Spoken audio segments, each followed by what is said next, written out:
Big Questions with the Dead Milkmen.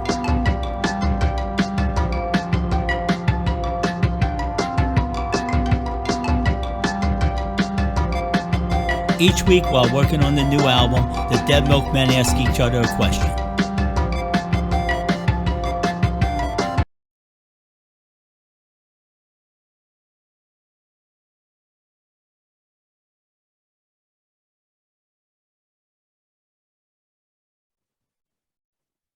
Do you believe in forever and that life is just a one-night stand?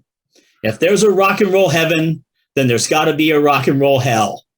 Man, I made it rhyme. All right, folks, on this week's episode, we are asking the musical question, who would you condemn to rock and roll hell? Now, please note, we are not talking about the good rock and roll hell. The good rock and roll hell has Ronnie James Dio in it, and Wendy O. Williams, and Lemmy, and pirates, lots and lots of pirates. That's the good one. That's the fun rock and roll hell. That's where I hope to go. No, we are talking about the crappy rock and roll hell, the one that's like spending eternity at the DMV. It's like, have a seat. We'll be with you in a minute. Enjoy these crappy fluorescent bulbs and these 9-year-old magazines. So let's get started. I hope you guys are ready to send some people to hell. I'm going to start off by sending Dick Clark. Rock and roll hell. This is, of course, a generational vendetta. I'm fulfilling a prophecy here. For our newer viewers, my parents were dancers on American Bandstand. And every day as a child, I would hear my parents go off on how once Dick Clark took over as the host, the music just went right into the toilet. The quality of the music plummeted.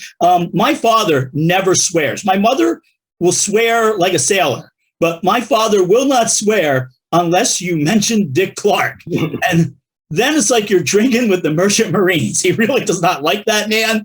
And again, they really loved their rock and roll. And they said as soon as he got in, it just wasn't as much fun. And I had it in the back of my head. And a few years ago, I found out why this might be.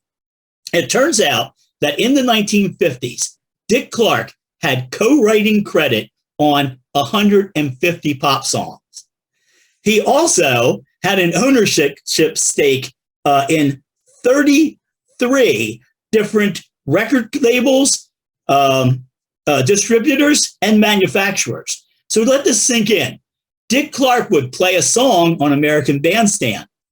People would go out and buy that song, and that would generate more income for Dick Clark. So I bet you're wondering, well, this just can't happen without somebody noticing, and somebody did. In 1960, there was payola hearings, congressional payola hearings. I heavily recommend that you Gherkins read up on it because it is absolute fascinating hearings. But what Dick Clark did, he skated on the whole thing. First of all, ABC told him, hey, quietly get rid of all your ownership in these things, like a month or two before the hearing. And Dick Clark just showed up and just did the squeaky clean aw shucks act. He's like, hey, I'm just a lucky businessman who happened to make some money off these stupid kids and their disgusting rock and roll. And Orrin Harris was the name of the guy who was the chairman of, and I think he was like out of Kentucky or Tennessee. He was the chairman of the committee looking into this, and he fell for it, hook, line, and sinker. In fact, Orrin Harris said to Dick Clark, obviously, you're a fine young man. Guys, want to guess who Orrin Harris didn't think was a fine young man? I'll tell you, Alan Freed. That's right, Alan Freed, the king of the Moondoggers, the man who actually loved rock and roll. Alan Freed loved rock and roll so much that he would not play the white cover versions of black songs, whereas Dick Clark would play the shit out of Pat Boone's version of Tutti Frutti. So what happened out of this was that, long story short, Alan Freed became the fall guy for the whole payola thing. Dick Clark skates. Nothing really happens to Dick Clark. Alan Freed winds up getting fired by WABC. And 5 years later, he dies of cirrhosis of the liver and no money in the bank. That's the bad news. The good news is that Alan Freed did descend to the good rock and roll hell. So he's down there. He's partying with Dio and Wendy O. Williams and Lemmy and the Pirates. So that is the good news. So, Dick Clark. All right. 4, being a pioneer in making rock and roll so sanitized, boring, and acceptable that many of today's acts make Captain and Tennille look like the mentors. We are sentencing you to the bad rock and roll hell. Now, fellas, I might do one of my addendum things on the horror that is American Bandstand. But people, read up on American Bandstand. It's really a frightening thing. I'm going to recommend a book, which is called The Nicest Kids in Town. It's by a guy named, Matt Delmont was his name. And it's an interesting book about how they kept American Bandstand from being segregated pretty much into the 70s. So, yeah. So when Dick Clark used to talk about being a pioneer in, segregation, not so true. All right, who wants to send somebody to hell now? I do. Yay! Well, the person I will send to rock and roll hell is still alive. So, fine for now. And he probably doesn't deserve it, but I don't really care. And from what I've read, he's already lived a pretty terrible life. I mean, he's had more downs than ups. And his name is, you probably can guess, Billy Joel.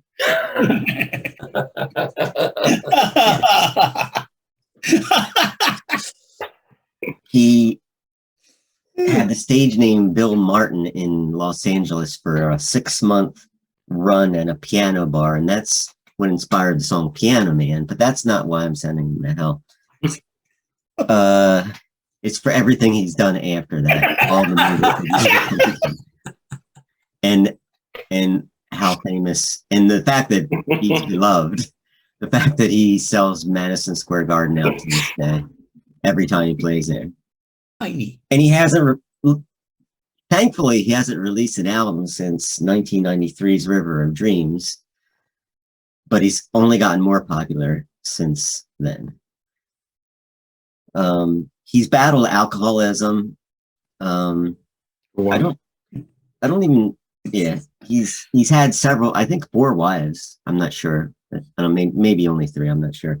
But he made his first wife his manager in 1975, and then he fired her and made her brother, I guess his brother-in-law, is that right? His manager instead, and then found out in 1989 that that guy ripped him off for millions and millions of dollars. Is that guy going to the good rock and roll hell? Probably. Why would you do that? Why would you? His ex-wife brother ripped him off. In 1982, he had a motorcycle accident where he broke both of his hands, and it affected his piano playing. He never recovered completely from it, so that he could only play rock music. He couldn't play classical music or anything that required more subtlety like jazz. At least that's what he claims. So he's already suffered a lot. That's what I'm saying. He suffered a lot here on Earth. And from what I can tell, he's actually mellowed out, and he's probably enjoying himself more than he's ever has. But he's also a lot older and maybe wiser. He used to, and he had a lot of critics. I mean, most music critics didn't like him when he was releasing albums. And he was famous for reading aloud bad reviews of him while on stage at performances and ripping up the reviews. He doesn't do that anymore now. He claims he no longer cares about negative press. And he doesn't get much negative press anymore. Now he's a legend. He's in the Rock and Roll Hall of Fame. But regardless of all that, I'm using my power on this show to send him to rock and roll hell. Thank you. Now, Joe, you said that he battled alcoholism, but you failed to elaborate on that and point out that there's actually someone named Little Timmy alcoholism, a 9-year-old boy who was blind in this eye, and he fought him in Madison Square Garden. And people bought it hoping Timmy would kick him in the nuts. That's interesting. He was bullied when he was a kid, and he became a wrestler or a boxer. I guess a boxer, not a wrestler. A boxer. That's why he has the boxing gloves on the Stranger album. to denote that. He had 26 matches, and I think he won 23 of 26.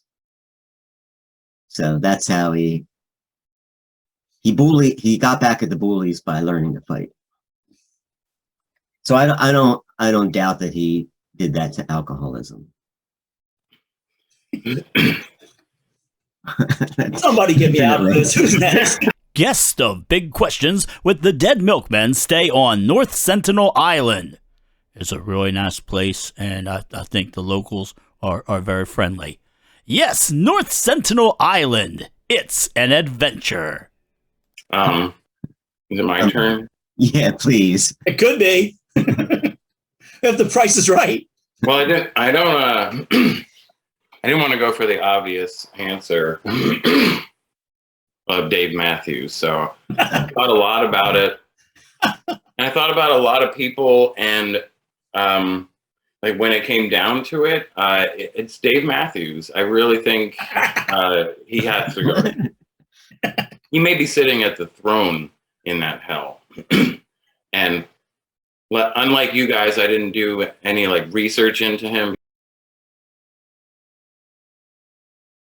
because I feel like even just typing his name is an endorsement.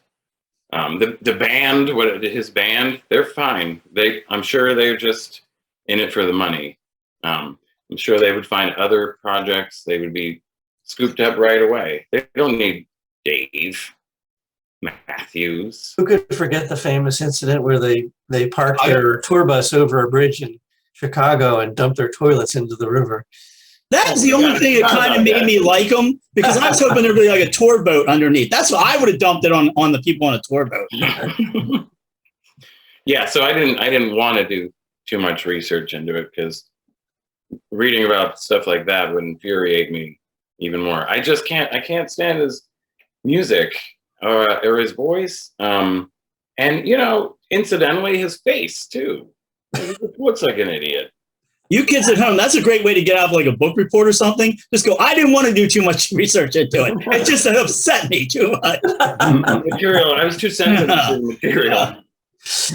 You're too traumatized. Yeah. So yeah, if anybody out there likes his music, that's fine. It's just he's going to hell.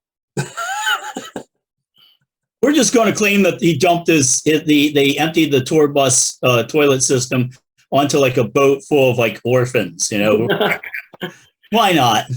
Nuns holding orphan babies. Yeah. All right, that's it. Okay. Well, by the end of my segment, you might want to condemn me to rock and roll hell, because I want to educate you all about the song Muskrat Love by the Captain and Tennille. I mentioned. It's a callback to Rodney. Rodney mentioned them. So the Captain Tennille did a cover of Muskrat Love, and I'm going to sentence them to hell and their eternity. They will be nibbled on by muskrats for the rest of their eternal lives. I didn't know we could do that. Yeah, the song features a cheesy synthesizer noises, like of the cute little muskrats, and I'll include a link to a video of them performing it live. And Rodney, he's playing an Arp Odyssey, Generation 1. But did you catch I said it's a cover? Yes. It's actually a cover. The original song was called Muskrat Candlelight, and it was written by a fellow named Willis Allen Ramsey.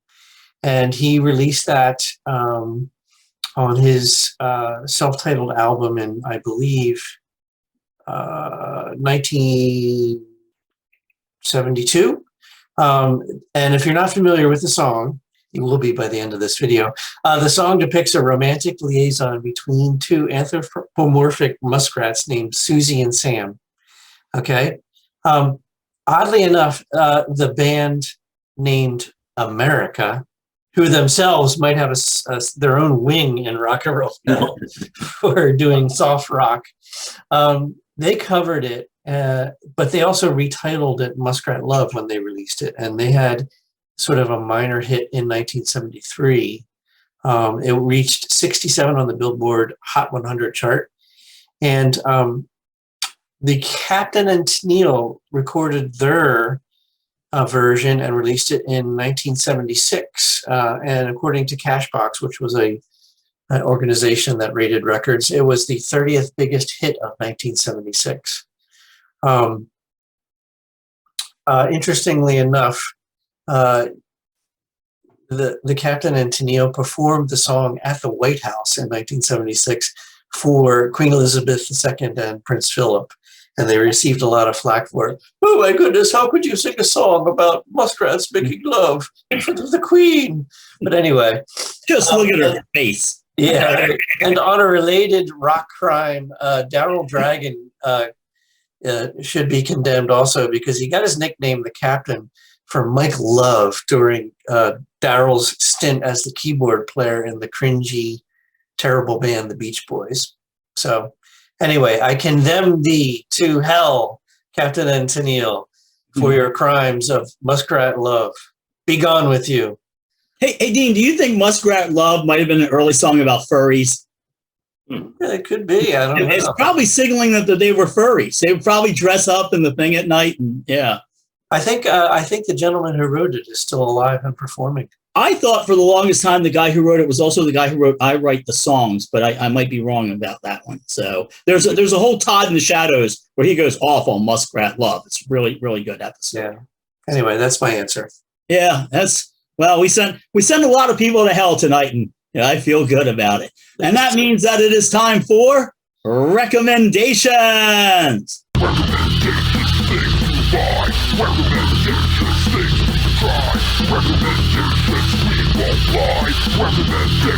Then, my friend,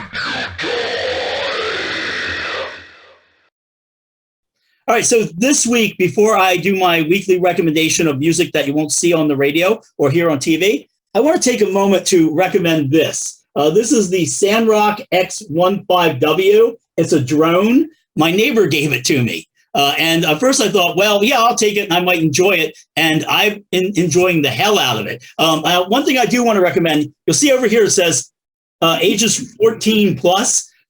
I think they got that screwed up. It should be ages 41 plus. No 14-year-old child can fly this. My wife and I call it the flying guillotine or the flying lawnmower. We have names for it. When I first went to fly it, I wasn't very good and I haven't got much better, but it's got a camera on it. And first of all, these are not that expensive. This is like, even though it's a gift, I found out later on it was only like $50, but still a very nice gift. So I don't want to hurt my neighbor's feeling. But it has a camera on it. So what we're going to see now is about 14 seconds of me filmed from the camera. I did not know I was bald until I flew one of these over my head. People, sometimes your best friends won't tell you. So I recommend it. If you do get this, get a bunch of spare parts for it, because I've had to crash land this a whole bunch of times, but I'm really enjoying it. And I'm hoping to take it on vacation at some point and get lots of aerial shots of Bucks County. And no, I'm not getting paid for endorsing this, but this has been a really fun thing in my life. Also, if you look at when you see the footage, you realize that no matter where I am, I'm always wearing black. Now, this week's music that you won't see on the radio or hear on TV is a band called Echoberyl. And Echoberyl, and I hope I'm pronouncing their name right because I really like them. This is one of those bands that even I find spooky. So you know there's something wrong with them. They're a collaboration between two musicians, one of them French, one of them Italian. Here's what happens. They met. They had a rehearsal. They met through like an ad in the paper. They had a rehearsal. And then one of them went out and got in a bicycle accident, suffered brain damage and memory loss. And then they had to meet again, all over again. So it's like a callback to last week's episode where you get a movie wiped out of your head. So they have a thing called, if you want to get into them, it's free. This is a free thing they have called the Awakening Mixtape. It's about 24 minutes worth of music. It's pay what you want, but please pay something. Now listen, people, I know that new stuff is frightening. And this band is extremely frightening, but I really like them a lot. I think they're on to something. I think they're doing something really good. So I would please go out there and check out Echoberyl and be careful on your bicycles.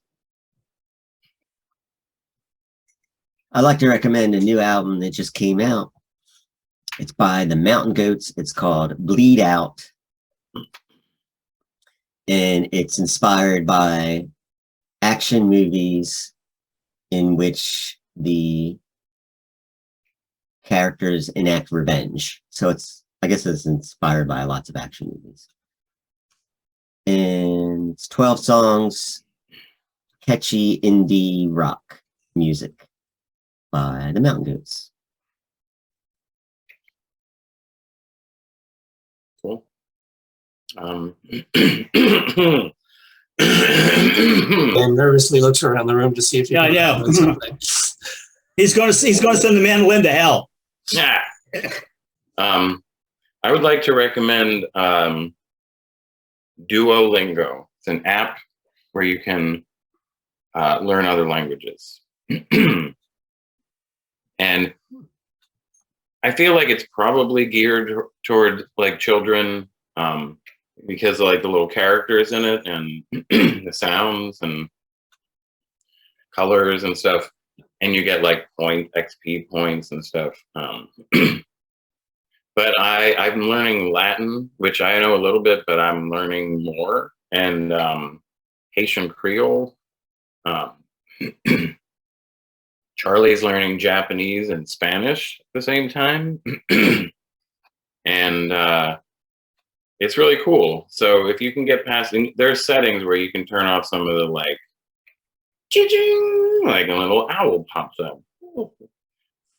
And then it's free, but if you pay for it, you get like unlimited hearts. And when you don't have unlimited hearts, if you make some mistakes, you have to wait, which is annoying. But it's cool how it's set up. It'll say like, it'll have a phrase in the language, and then you can like grab words from a bunch underneath and like make the sentence, or you have to listen to it and type it out. But it's pretty cool if you guys want to learn another language, which I think everybody should. And I honestly think Americans should probably learn Spanish in school, like all. But, it's just. I learned German, the language of love. Yeah, how's that working out for you?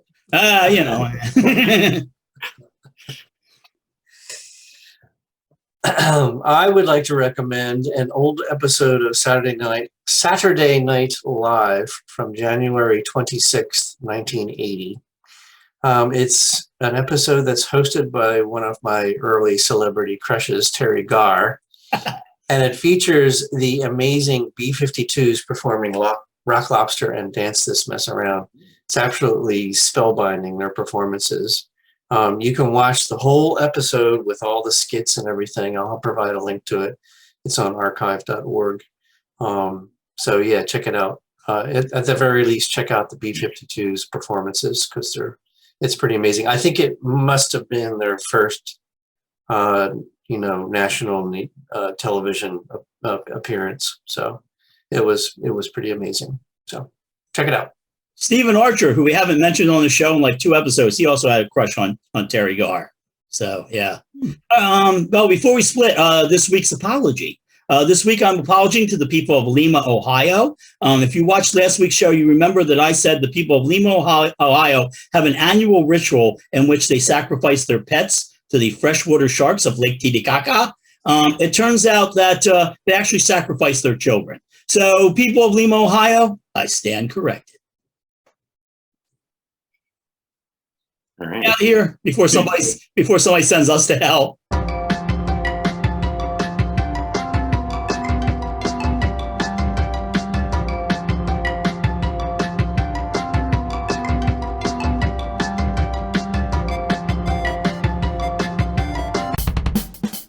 The Captain and Tennille. Black-eyed children. The Captain and Tennille. Black-eyed children. The Captain and Tennille. Black-eyed children. The Captain and Tennille. Black-eyed children. The Captain and Tennille. Black-eyed children. The Captain and Tennille. Black-eyed children. The Captain and Tennille. Black-eyed children. The Captain and Tennille. Black-eyed children. Don't let them in.